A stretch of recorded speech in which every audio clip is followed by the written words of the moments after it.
Uma fotografia pode mentir? Claro que pode. Mas e uma imagem forense? Bom, aí a história é outra. Nessa análise, vamos mergulhar fundo na ciência rigorosa da imaginologia forense para entender como uma imagem deixa de ser uma simples foto e se torna uma evidência científica irrefutável. Ok, vamos ao que interessa. Nosso roteiro é bem direto.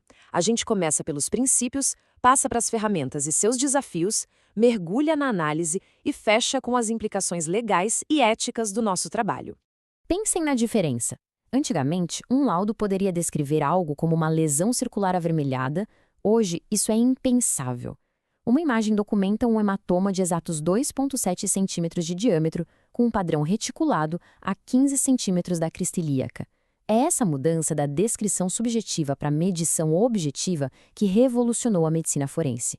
Olha que interessante. Essa nossa busca por objetividade em laudos tem mais de 2.000 anos. Desde as primeiras regras lá na China antiga até os órgãos reguladores que temos hoje, a história mostra uma busca contínua pela verdade. É uma força que nos trouxe até aqui. E aqui está exatamente o nosso campo de atuação.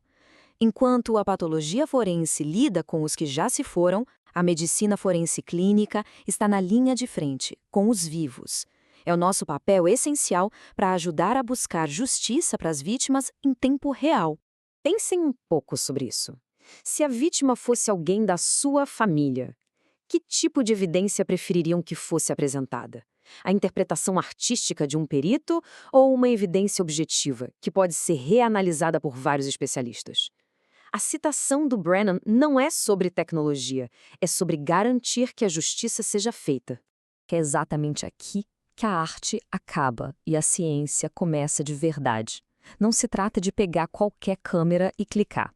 Se trata de aplicar um protocolo rígido. A precisão e a padronização são a base para garantir a confiabilidade da evidência, que no final das contas pode mudar o rumo de uma vida. E um ponto precisa ficar muito claro. As fotografias são cruciais, mas elas não são tudo. Elas são um dos 3 pilares da documentação. Sozinhas, elas são vulneráveis. Agora, juntas, anotações detalhadas, diagramas precisos e imagens de alta qualidade, aí sim criamos um registro completo e defensável, que resiste a qualquer escrutínio no tribunal. Dá para imaginar o quão difícil seria defender um laudo se a localização da lesão fosse descrita apenas como no braço? Impossível, né?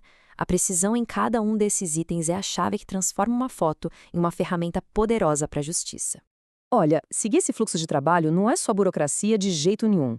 Se a cadeia de custódia da imagem for quebrada ou se o ângulo da foto estiver errado, a evidência pode ser invalidada. Cada passo aqui garante a integridade da prova. Esse caso é um alerta clássico, né? Um lembrete brutal da importância dos protocolos. Um erro mínimo a quilômetros de distância que contaminou os cotonetes comprometeu dezenas de investigações. Isso ensina pra gente que no nosso trabalho não existe detalhe insignificante. Sabe quando a gente tira uma foto e, quando vai ver depois, percebe que ela não representa bem a realidade? Agora, imagina o peso disso em uma prova criminal. Vamos explorar agora esse campo minado de erros que podem transformar uma imagem promissora num grande problema. Entender essa diferença é fundamental. A distorção postural acontece no corpo da vítima. O braço se move, a pele estica, a lesão muda de aparência. Já a distorção fotográfica? Bom, aí o erro é nosso, é da técnica. Uma depende do sujeito, a outra de nós. E é nossa responsabilidade controlar as duas. Aqui não tem meio termo. O padrão ouro é simples e inegociável. Para ter a imagem mais precisa possível, a câmera tem que estar a 90 graus da lesão, com a escala no mesmo plano. É a única forma de garantir que as nossas fotos sejam precisas e principalmente defensáveis. Uma variação de 25%. Vamos parar e pensar no que isso significa. É a diferença entre um suspeito ser incluído ou excluído. É a fronteira entre uma condenação justa e um erro judicial grave. Esses números mostram o peso da nossa responsabilidade. E além de todos os desafios técnicos, a gente precisa lutar contra o nosso próprio cérebro. O viés do observador. Não é sobre má intenção, é sobre a tendência humana de encontrar aquilo que se espera ver. Saber detalhes de um caso pode sim influenciar a análise de uma imagem. É por isso que os protocolos de análise cega são cada vez mais cruciais. Certo. Então, a evidência foi coletada de forma impecável, seguindo todo o protocolo. E agora? Agora a gente começa a montar o quebra-cabeça, a transformar pixels em um parecer técnico fundamentado. O Protocolo de Istambul nos oferece uma linguagem comum, padronizada. Ele nos permite graduar a certeza das nossas conclusões de uma forma que todo mundo entende.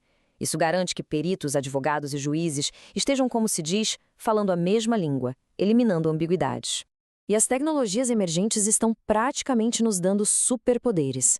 Uma lesão que antes seria invisível a olho nu, com a fluoresceína, ela se revela. Isso não é só um avanço técnico, é garantir que todas as vítimas tenham a mesma chance de obter justiça, não importa o tipo de pele. E, finalmente, a gente conecta toda a nossa prática técnica ao seu propósito final. É fundamental sempre lembrar por que fazemos o que fazemos, para fornecer provas claras, objetivas e defensáveis que sustentem a justiça. Vamos ser sinceros, ninguém aqui gostaria que um caso importante fosse tratado por um profissional que não segue os mais altos padrões, certo? A adesão a essas normas não é opcional, é o alicerce de todo o nosso sistema de justiça. Então, a principal conclusão é esta: a imaginologia forense deixou de ser arte há muito tempo. Hoje, ela é uma ciência. Estamos numa nova era de justiça, uma era onde a ciência, e não a opinião, é a força que nos guia. E isso nos deixa com uma pergunta final, uma reflexão para a nossa área. A tecnologia avança de forma exponencial, mas nós, como profissionais, estamos evoluindo nossos protocolos, nossa ética e nosso treinamento na mesma velocidade? Ou corremos o risco de sermos dominados por essas novas ferramentas em vez de dominá-las?